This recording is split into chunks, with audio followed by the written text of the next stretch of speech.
ce qui est assez brutal et violent, c'est que quand les souvenirs reviennent, c'est que les émotions en fait aussi reviennent. C'est comme si j'étais violée une deuxième fois. C'est comme si je revivais vraiment le viol, dans le sens où même les sensations, en fait, je les revis.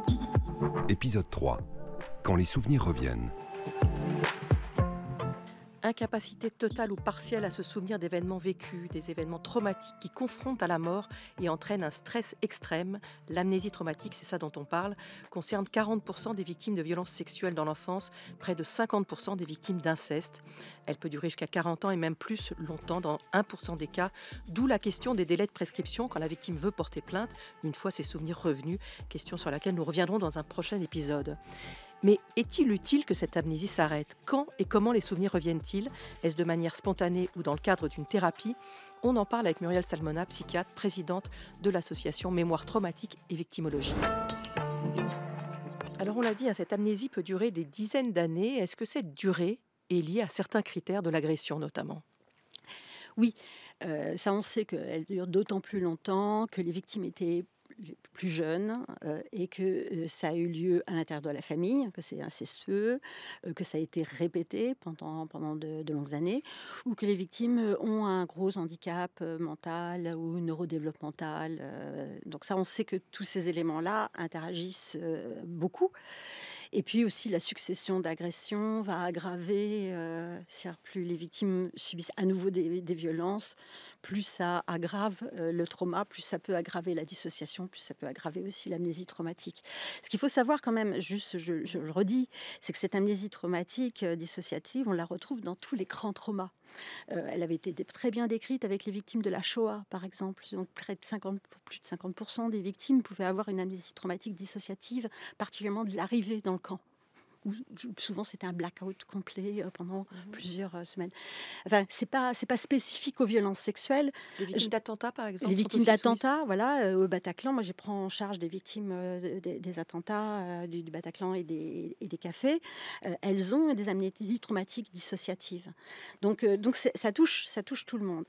Alors, ces amnésies traumatiques dissociatives, enfin, en tout cas, la dissociation traumatique et les amnésies traumatiques dissociatives qui souvent vont avec, sont dures tout le temps où la victime, comme on l'a déjà dit, est exposée à une situation de danger. Donc, soit parce qu'elle est exposée directement à l'agresseur, comme à l'intérieur de sa famille, ou à des personnes qui ont participé à l'agression.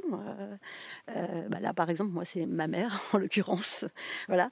Mais ça peut être aussi le contexte, le lieu, la chambre, l'endroit.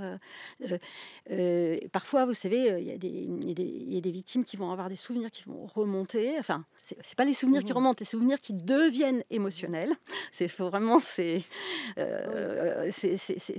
Faut être précis là-dessus. Quand ils vont quitter le pays, par exemple, qu'ils vont aller dans un autre pays ou quitter un endroit, quand des membres de la famille vont décéder, ou on sait que fréquemment, c'est pour ça que ça a posé problème avec les délais de prescription, c'est fréquemment au moment où on voit beaucoup moins sa famille, on a fondé par exemple sa propre famille, et qu'on est éloigné de sa propre famille pour différentes raisons, que d'un seul coup, les choses remontent. C'est que quand on est enfin protégé, ou qu'on déménage par rapport à la situation où on était toujours là, par exemple des victimes du Bataclan, c'est vraiment, ça les a beaucoup améliorées de quitter Paris, par exemple, tout simplement, de ne plus être dans le contexte parisien où ça s'est produit. Donc aussitôt que la personne est enfin en sécurité, là, la dissociation peut se lever. En même temps que la dissociation se lève, l'amnésie traumatique dissociative se lève en même temps.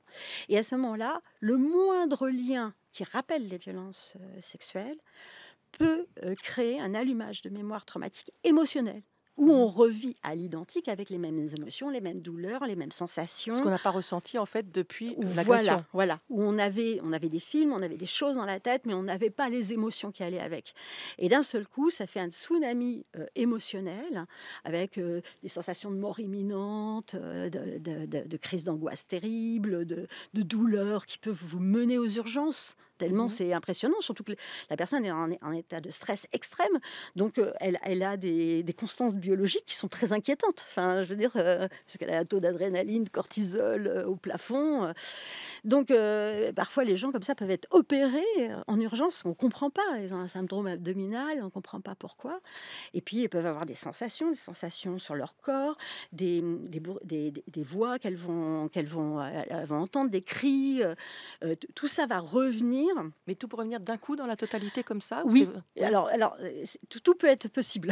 Ça peut être vraiment le film entier, enfin la situation entière de ce qui s'est passé qui va revenir hanter les victimes, qu'elles me décrivent ou elles revivent l'événement, ou ça peut être une partie seulement, une sensation. Ça peut aussi se traduire par des phobies d'entrer dans une pièce. Moi, j'avais une patiente comme ça, elle ne pouvait pas rentrer dans une pièce où il y avait un réfrigérateur.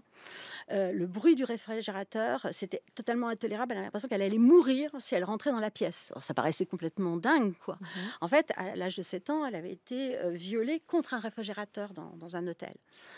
Après, tout s'explique, vous voyez. Mais ça peut être aussi des phobies d'impulsion où on est en train de changer un enfant alors qu'on a subi des violences sexuelles tout petit. Et puis d'un seul coup, on a des images qui viennent, on a les émotions de l'agresseur qui vous réenvahissent avec une volonté de nuire, une excitation perverse qu'on peut prendre pour soi et avoir une peur épouvantable de faire du mal. Les gens qui sont envahis par les sentiments, les sensations de l'agresseur. Parce que c'est ça le problème de la mémoire traumatique, c'est qu'elle mélange tout.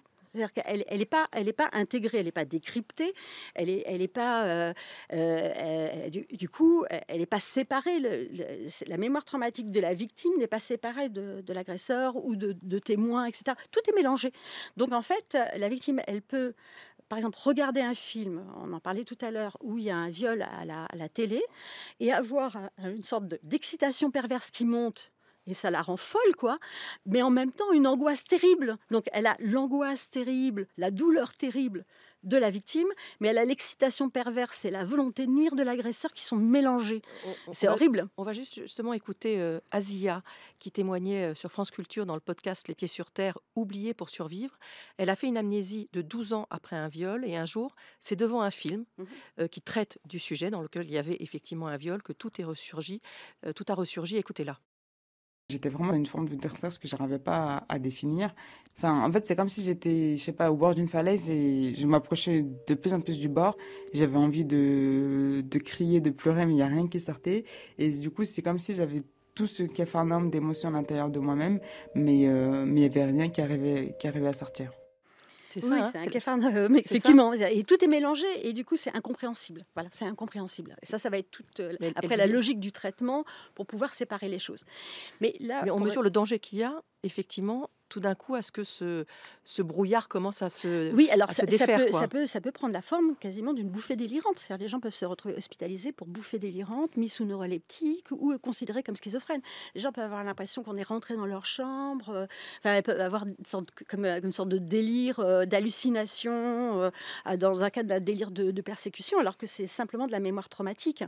Donc, ça peut être vraiment impressionnant. Et puis toutes les victimes, elles ont peur de devenir folles, quoi. Et puis elles ont peur d'être des monstres, puisqu'il y a l'agresseur et la mémoire traumatique de l'agresseur qui est en train de hurler. Elles ont un sentiment de culpabilité effarant parce qu'il y a toutes les phrases culpabilisatrices de l'agresseur. Elles ont le sentiment qu'elles ne valent rien. Et il peut y avoir un risque suicidaire aussi important à ce moment-là, parce que si l'agresseur a voulu les tuer, s'il les a étranglées, qui a les laissées quasiment pour mortes ou les a menacées de mort, elles peuvent être envahies par le fait de la volonté de les tuer de l'agresseur et la nécessité de mourir parce que c'est lui qui veut qu'on meure. Et souvent, mes patientes comme ça qui font des tentatives de suicide à répétition, quand on leur pose la question, quand je les vois, je leur pose la question, mais est-ce que vous voulez mourir ou est-ce que vous pensez qu'est-ce que vous pensez? Et elles me disent, je pense que je dois mourir, c'est pas je veux mourir, je dois mourir comme le voulait l'agresseur. Voilà. Et puis c'est la culpabilité, le mépris, je suis rien, je vaux rien, je suis, voilà, c'est tout ça ça qui remonte, et la vie devient interminée. C'est ça, la mémoire traumatique qui s'allume, la vie devient interminée, parce qu'on ne sait pas qu'est-ce qui va se passer si on met le pied, si on va dans cet endroit, si on lit ce livre-là, si on va parler avec quelqu'un, tout peut se passer. Si on se met à penser, ça peut être terrible. Donc les gens peuvent s'empêcher de penser pour essayer d'éviter que ça surgisse. Mais on peut clairement quand même du coup se demander s'il y a vraiment un intérêt pour toutes les victimes, hein, je dis les femmes parce qu'elles sont plus fréquentes que les hommes, mais bien sûr les hommes aussi, à ce que finalement cette amnésie se lève. Hein. Alors, on peut donner un exemple tout simple par rapport à la douleur. Si vous avez aucune douleur, alors que vous avez, je sais pas, vous faites une torsion de verre, vous avez une grossesse extra-utérine, vous n'avez pas de douleur, vous allez mourir, sûrement. Si vous avez des douleurs, c'est atroce les douleurs, mais ça permet tout de suite... C'est un signe d'alerte. C'est un signe d'alerte et ça permet d'être protégé, ça permet de pouvoir traiter le problème. Parce que c'est ça, c'est-à-dire que tant que la personne est dissociée et tout ça, le plus souvent elle n'est pas protégée, elle est à grand risque de subir plein de violences, de mourir précocement. Et aussitôt que la mémoire traumatique s'allume, c'est vrai que ça peut être vraiment dangereux sur le moment, mais au moins ça alerte tout le monde. Enfin, je veux dire, on voit que la personne elle est en très grande souffrance. Elle était déjà en très grande souffrance avant, mais ça ne se voyait pas. D'un seul coup, ça se voit. La personne, et puis du coup, tout devient... Enfin, alors au départ, c'est le Capharnaüm dont elle parle. Elle utilise le bon mot. Et c'est là où c'est vraiment très important de donner plein d'explications, de dire ce que c'est que la mémoire traumatique, que non, mais c'est normal, que vous êtes en train de revivre quelque chose, que ça, c'est les odeurs que vous avez eues, que ce bruit-là, ça a fait démarrer la mémoire traumatique pour telle raison. Et on essaie de décrypter quand ça s'est allumé, pourquoi ça s'est allumé. Bah oui, parce que ça rappelle la scène. C'est-à-dire l'incohérence apparente devient tout de suite très cohérente si on commence à comprendre qu'est-ce qui a fait que la mémoire traumatique s'est allumée. Et puis quand même, ça permet effectivement de se dire que les crises de panique qu'on a pu avoir avec ces sensations de mort imminente, la claustrophobie, la peur d'être enfermé, les sensations d'étouffement, les images de violences sexuelles, tout ça, en fait, on n'est pas fou. On n'est pas fou. Alors, au départ, on peut penser c'est ça. Mais si on commence à comprendre qu'il s'agit d'une mémoire traumatique et que c'est relié à des violences qui deviennent de petit à petit, parce que ça se met en place. Ça met du temps, hein. Au départ, des flashbacks, des cauchemars, des sensations qui surgissent comme ça, comme des hallucinations. Et puis petit à petit, il y a le scénario qui commence à se mettre en place. Donc ça devient de plus en plus précis, en fait. On commence à comprendre ce qui est en train de se passer. Et puis, là où c'est vraiment très important que cette mémoire traumatique émotionnelle revienne, c'est que les victimes, elles se protègent à ce moment-là. Et donc, elles vont éviter de se retrouver en situation. Alors, dans un premier temps, elles peuvent se protéger avec des conduites d'évitement, des conduites phobiques, tout ça, et que ça, c'est très positif. Mais le problème, on va le voir, c'est que si elles ne sont pas du tout prises en charge, si on ne leur explique pas ce qui se passe, comme elles ne peuvent pas se protéger complètement, elles vont quand même avoir une mémoire traumatique qui va s'allumer dans certaines situations. Et à ce moment-là, elles vont devoir trouver des stratégies pour anesthésier à nouveau cette mémoire traumatique, pour que ça se dissocier à nouveau, parce que c'est insupportable. Mais c'est là les conduites addictives, les automutilations, les scarifications, etc. En fait, alors c'est facile à comprendre. En fait, soit on éteint les émotions avec de l'alcool, de la drogue à haut niveau, soit on va éteindre les émotions en recréant un trauma, en se mettant en danger, en se scarifiant, en exerçant des violences contre soi ou en se mettant en danger face à autrui. Et là, on va de nouveau créer un trauma avec de nouveau une dissociation. Mais en fait, on va se dissocier au prix d'un trauma supplémentaire. Et malheureusement, une des façons de se dissocier qui est très efficace, c'est d'exercer des violences contre autrui. La plupart des victimes vont exercer des violences contre elles-mêmes, mais aussi certains vont exercer des violences contre autrui. Ça, on en reparlera. Mais ça, si les personnes se mettent à avoir des conduites dissociantes, c'est bien parce qu'elles ne sont pas prises en charge, qu'elles n'ont pas d'informations, qu'elles ne savent pas ce qui leur arrive, qu'on ne leur vient pas en aide, qu'on les laisse seules et abandonnées. Hein. C'est 83% des victimes qui disent qu'elles n'ont jamais été protégées ni prises en compte et que leur trauma n'a pas été pris en compte.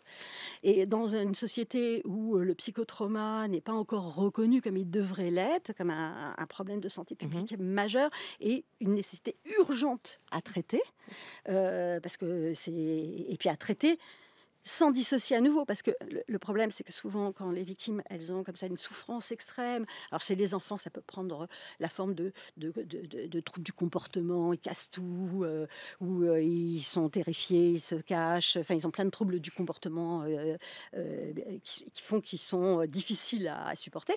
Bah, la solution qui souvent peut être apportée, ça va être de traiter le symptôme de la souffrance uniquement, et d'anesthésier cette souffrance avec des médicaments, voire avec des violences. Hein, parce que quand quelqu'un est très très agité et que vous le contrôlez complètement, il va se calmer. Mais il ne va pas se calmer pour les bonnes raisons. Il va se calmer parce que vous exercez une violence contre lui, ou vous l'enfermez dans une chambre d'isolement.